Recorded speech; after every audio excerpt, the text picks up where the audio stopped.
आइए आज हम जंगल की इन दो कालजयी कथाओं का विश्लेषण करते हैं। Jungle fables analysed, the triumph of mind over brawn. ये महज बच्चों को सुनाई जाने वाली कहानियां नहीं हैं। इनमें कोई जादू टोना नहीं है, बल्कि शुद्ध कूटनीति, शानदार रणनीति और संकट के समय लिए गए अचूक निर्णय हैं। इस पूरे विश्लेषण में हम यही समझने वाले हैं कि कैसे सबसे ताकतवर और खूंखार विरोधियों को भी केवल सही सोच और मानसिक तीक्ष्णता से घुटने टेकने पर मजबूर किया जा सकता है। अब यहाँ सबसे बड़ा और मूल सवाल जो सामने आता है वो ये है कि आखिर एक शांत और तेज दिमाग असीम शारीरिक बल को कैसे हरा देता है। जरा सोचने वाली बात है, जब सामने वाला शारीरिक रूप से इतना विशाल और शक्तिशाली हो कि उससे सीधे लड़ना बिल्कुल नामुमकिन लगे, तो बचाव का क्या रास्ता बचता है। यह एक ऐसा सवाल है जिसका जवाब सिर्फ इन कहानियों में नहीं बल्कि असली दुनिया की रणनीतियों में भी बहुत काम आता है। इस पूरी चर्चा के दौरान इस एक सवाल को ध्यान में रखना बहुत जरूरी है। तो चलिए सीधे अपनी पहली कहानी की ओर बढ़ते हैं। The tigers vow, a tale of strategy and sabotage. कल्पना कीजिए एक ऐसे जंगल की जहां एक बेहद खौफनाक और अंधकारमय माहौल है। इस जंगल पर 3 क्रूर सफेद शेर भाइयों सिम्बा, थॉर और वीरू का कब्जा है। वे अपने बेजोड़ शारीरिक बल और पूर्ण आतंक से यहाँ राज करते हैं। उनकी ताकत का आलम यह है कि जंगल का कोई भी जानवर उनके सामने टिकने की हिम्मत नहीं कर सकता। वे जब चाहें जिसे चाहें अपना शिकार बना लेते हैं, बिल्कुल एक तरफा राज। लेकिन तभी इस खौफनाक माहौल में एंट्री होती है एक रहस्यमयी बाघ की। अब दिलचस्प बात यह है कि ये बाघ सीधे इन शेरों से उलझने की बेवकूफ़ी नहीं करता। इसके बजाय वो अपने एक छिपे हुए मकसद को पूरा करने के लिए जंगल के 2 और जानवरों, एक हाथी और एक लोमड़ी, को अपने साथ मिला लेता है। शारीरिक बल का जवाब शारीरिक बल से नहीं बल्कि एक मास्टर प्लान से दिया जा रहा है। सीधे लड़ने के बजाय बाघ ने जो साजिश रची वो किसी सस्पेंस थ्रिलर से कम नहीं है। इसे 3 बहुत ही सधे हुए कदमों में समझा जा सकता है। सबसे पहले उसने गुपचुप तरीके से वीरू के भोजन में जहर मिला दिया, जिससे उसकी मौत हो गई। दूसरा कदम और भी ज्यादा शातिर था। उसने वीरू की खाल को सिम्बा की गुफा में छिपा दिया ताकि सारा शक सिम्बा पर जाए। और आखिरी बार उसने लोमड़ी का इस्तेमाल किया ताकि थॉर तक ये झूठी अफवाह पहुंचाई जा सके कि सिम्बा ने ही सत्ता के लालच में वीरू को मार दिया है। मतलब बाघ ने एक बार भी अपने पंजे नहीं उठाए और दुश्मनों को अंदर से ही खोखला करने का पूरा जाल बिछा दिया। और इस मनोवैज्ञानिक खेल का सबसे जबरदस्त मोड़ तब आता है जब लोमड़ी जानबूझकर थॉर के सामने कहती है कि सिम्बा का मन उतना ही काला है जितना उसका शरीर सफेद है और वो अकेले राज करना चाहता है। बस ये सुनना था कि थॉर गुस्से से बिल्कुल अंधा हो जाता है। जब उसे सिम्बा की गुफा में वीरू की खाल मिलती है तो उसका शक यकीन में बदल जाता है। नतीजा, दोनों भाई एक दूसरे के खून के प्यासे हो जाते हैं।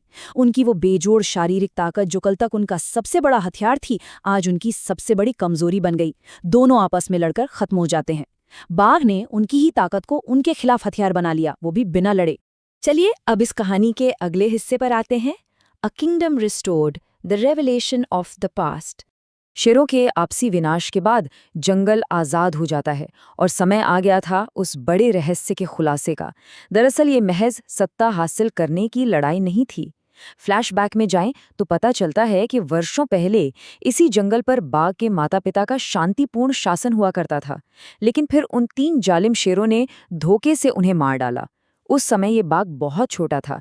एक भालू ने उसकी जान बचाई और उसे निर्वासित अवस्था में पाल पोस कर बड़ा किया। यहाँ जो सबसे अहम बात समझने वाली है वो है बाघ का धैर्य। उसने बदला लेने के लिए कोई जल्दबाजी नहीं की। उसने वर्षों तक इंतजार किया, योजना बनाई और अंततः सही समय आने पर अपना इंसाफ पूरा किया। ये एक बेहतरीन दीर्घकालिक रणनीतिक सोच यानी लॉन्ग टर्म प्लानिंग का सीधा उदाहरण।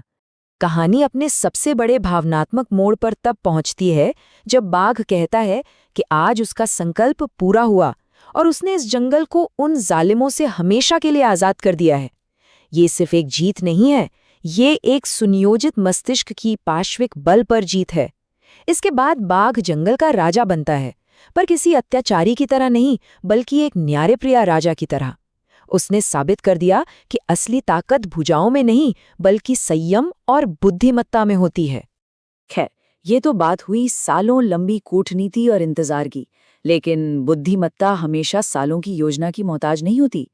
क्या हो अगर फैसला लेने के लिए सिर्फ 1 सेकंड का समय हो। ये अगली कहानी हाजिर जवाबी और तत्काल जीवन बचाने वाले उपाय पर आधारित है। चलिए इस विश्लेषण का आखिरी और थोड़ा हल्का फुल्का हिस्सा शुरू करते हैं।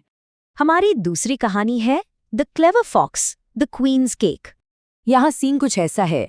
एक भूखा और हताश शेर है जो कई दिनों से शिकार की तलाश में है और अचानक उसके चंगुल में फंस जाती है एक छोटी सी बेचारी लोमड़ी।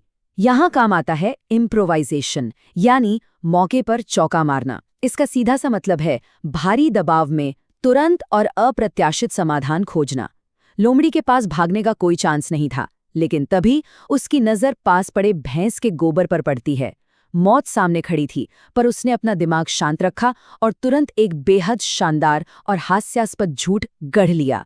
मतलब इसे सोचकर भी हंसी आती है। लोमड़ी उस गोबर को देखकर शेर से पूरे आत्मविश्वास के साथ कहती है कि वो उसे नहीं खा सकता क्योंकि जंगल की महारानी शेरनी ने उसे अपने इस स्वादिष्ट केक की रखवाली के लिए रखा है। ये एकदम बेतुका झूठ था। लेकिन यहाँ लोमड़ी ने रिवर्स साइकोलॉजी यानी विपरीत मनोविज्ञान का जबरदस्त खेल खेला। एक भूखे शेर के सामने भोजन को मना करने की इस चाल ने पूरी बाजी पलट दी। शेर को लगा कि ये कोई साधारण चीज नहीं बल्कि महारानी का शाही केक है जिसे बस वही खा सकती है। इस पूरे नाटक का एग्जीक्यूशन देखिए।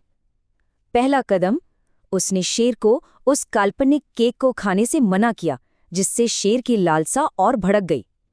दूसरा कदम, उसने शेरनी के गुस्से का ऐसा डर दिखाया कि उसका झूठ एकदम सच लगने लगा। और तीसरा कदम, जब शेर उसे चखने की जिद करने लगा तो लोमड़ी ने बड़ी ही चालाकी से शर्त रखी कि उसे वहां से दूर भाग जाने दिया जाए ताकि शेरनी उस पर शक न करे। वो बेवकूफ और भूखा शेर झट से मान गया।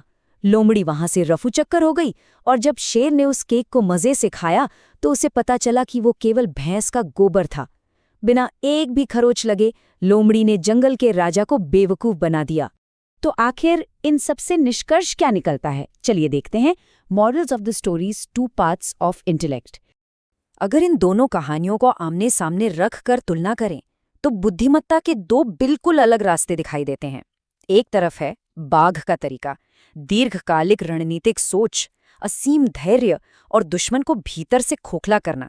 ये हमें बताता है कि कुछ लड़ाइयाँ तुरंत नहीं जीती जा सकती, उनके लिए लंबा इंतजार और गहरी साजिश चाहिए। वहीं दूसरी तरफ है लोमड़ी का तरीका, तत्कालिक उपाय, क्राइसिस मैनेजमेंट और तुरंत किया गया मनोवैज्ञानिक हेरफेर। जब सोचने का बिल्कुल समय न हो तब केवल एक शांत और चतुर दिमाग ही जान बचा सकता है। और इस पूरे विश्लेषण से जो सबसे बड़ी सीख मिलती है वो एकदम साफ है। पहला, तेज बुद्धि हमेशा अंधी ताकत पर भारी पड़ती है। ये बात बार बार साबित होती है। दूसरा, दुश्मन की ताकत और उसके घमंड को ही उसकी सबसे बड़ी कमजोरी बनाया जा सकता है, ठीक वैसे ही जैसे बाघ ने उन तीनों शेरों को आपस में लड़वा दिया। और तीसरा, संकट चाहे जितना भी बड़ा क्यों न हो, सर्वाइवल का सबसे बड़ा हथियार एक शांत दिमाग है।